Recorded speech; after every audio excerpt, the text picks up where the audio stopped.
against the Eagles. Is that what he's saying? Well, they just moved the ball 5 yards against Philadelphia. I think he's serious. I think well, Ben's been... He also gave the illegal use of the hands against the defense when it would have to be defensive holding.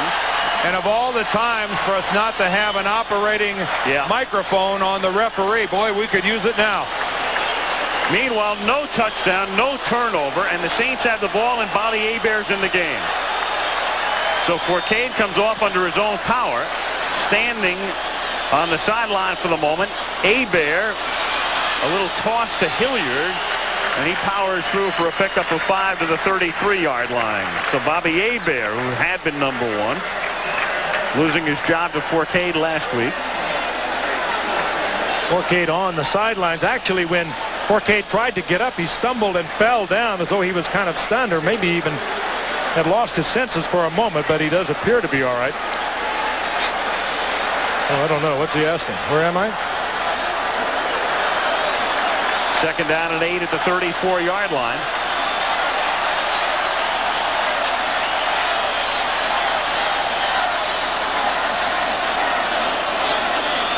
Sole setback is Hilliard.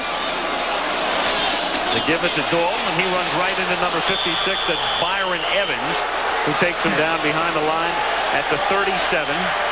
Now, what they're saying, Bryce Mike is not working, that it was illegal use of the hands against Jerome Brown, number 99 of the Eagles, on what would have been the sack and the fumble and the subsequent touchdown by Philadelphia. There is Jerome Brown. He's working inside, and you know that time he's working against Jeff Walker, number 78. That was on the fumble, and I certainly didn't see anything there that, other than he got held, constituted illegal use of hands unless he grazed the face mask. 3rd and 11, and Fourcade, who comes back in the game, gets dropped. Is it a fumble this time? Or was he down on contact? Or was he in the grasp, or just what? No signal yet from Dreith. Well, that's Jerome Brown, number 99, and they're making it happen again. It's a fumble, and it's New Orleans ball.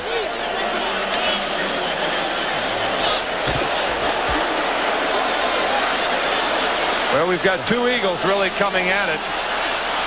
Reggie White incensed about what's happening on the field. He's coming from the outside. Jerome Brown is coming from the inside. And they cause another fumble. And Reggie is just really ripping into one of the officials.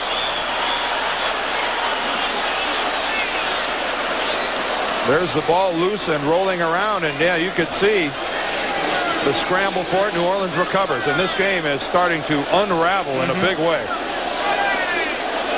A bizarre series with 6 minutes to go in the 3rd quarter.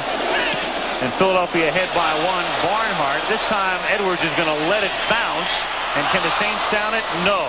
It's into the end zone. Brett Maxey couldn't save it. And the Eagles, after all of this craziness, will take over at the 20-yard line. 1st and 10, Eagles at the 20. 5:50 to go in the 3rd. Philadelphia up by 1. At the Superdome in New Orleans, strange game. Eagles lead by 1, 17-16. Jerome Brown, boy, he's been all over the field and then some tonight, in a different posture for the moment.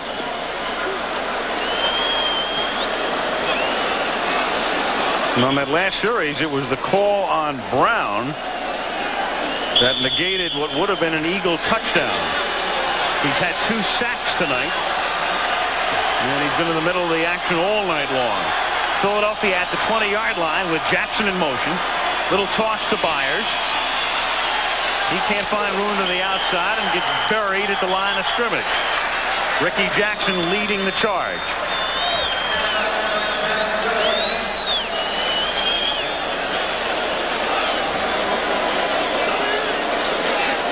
So it'll be 2nd down and 9 from the 21-yard line. Philadelphia Eagles have the reputation, and justifiably so, as one of the roughest, toughest teams in the league. And I think what we're seeing tonight is clearly a response by the New Orleans Saints that we like to think that we can play toe-to-toe with anyone. Inside handoff out of the gun for Anthony Tony. He takes it out to the 24-yard line. And it will be 3rd down and 6 with Swilling in on the tackle. I mean, I think that anyone who understands the term professional, when you look at the effort that's been given tonight by the New Orleans Saints, a team with really nothing to play for out of the playoffs, they have really, I think, given the country a reason to be proud about the New Orleans Saints. They have played like guys who are getting paid to play. As they did last week against Buffalo. Yeah. I admire that this late in the year. On 3rd and 6. Frank Warren again. Cunningham chased. And the pass is caught by Johnson, who somehow gets free at the 41-yard line. Milton Mack finally makes the tackle. And the Eagles tonight have been so proficient on 3rd down and long.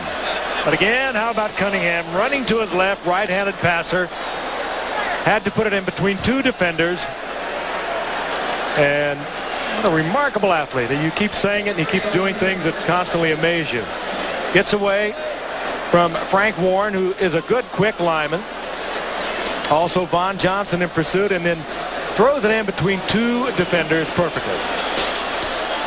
And going the opposite way. From the 43-yard line, a draw. Byers, Ricky Jackson gets taken a couple of yards after he'd stopped him initially at the 40. He's able to power forward as Byers down to the 37-yard line. It'll be 2nd down and about 4. I think that run by Keith Byers just kind of typifies everything that's happened to him here in 1989. He's getting more opportunities to run the football than he ever has before. Heavily criticized early in his career about not being a tough runner, maybe on his tiptoes a little too much. That was just a great effort. That was making 4 or 5 more yards after you're stood up. That's the new look, Keith Byers. 2nd and 5. Cunningham says to Johnson over on the other side here. Puts him in the slot. And then looks that way. Pump fakes and they'll run it. And slides to the 32. A flag goes down after the play. That could have been a face mask. You saw Cunningham's head snap back. Certainly an attempt if it wasn't. Jim Wilkes reaching around to try and catch Cunningham.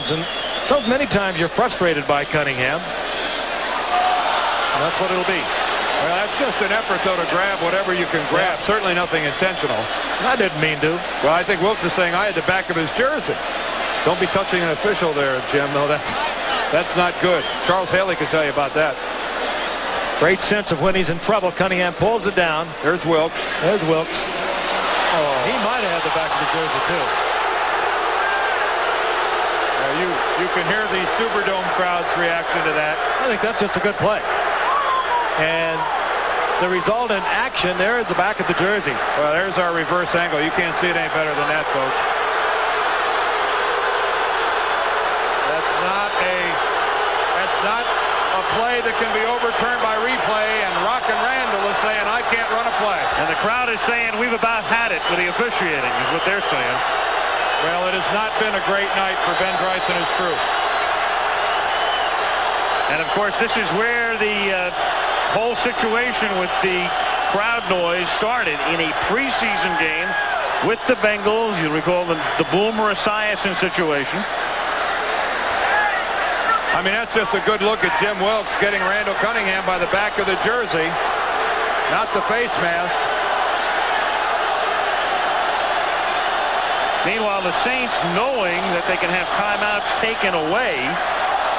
Well, but you know what? They don't care about that. Well, at this point, yeah, the fans they're about had it. Their team's out of the playoffs, and this is nothing more than, I think, venting the frustration of an entire season's worth of frustration.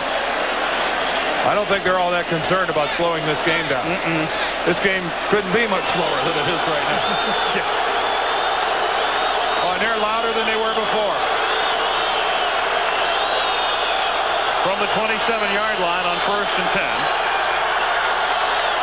It's a draw play, and Byers picks up about 2. And I applaud Randall Cunningham. You betcha. I applaud Randall Cunningham for getting under there, throwing his team in a tight formation and running a play. You talk about a guy that's come a long way. That's the way you do it. There are a lot of quarterbacks in this league who've been around many more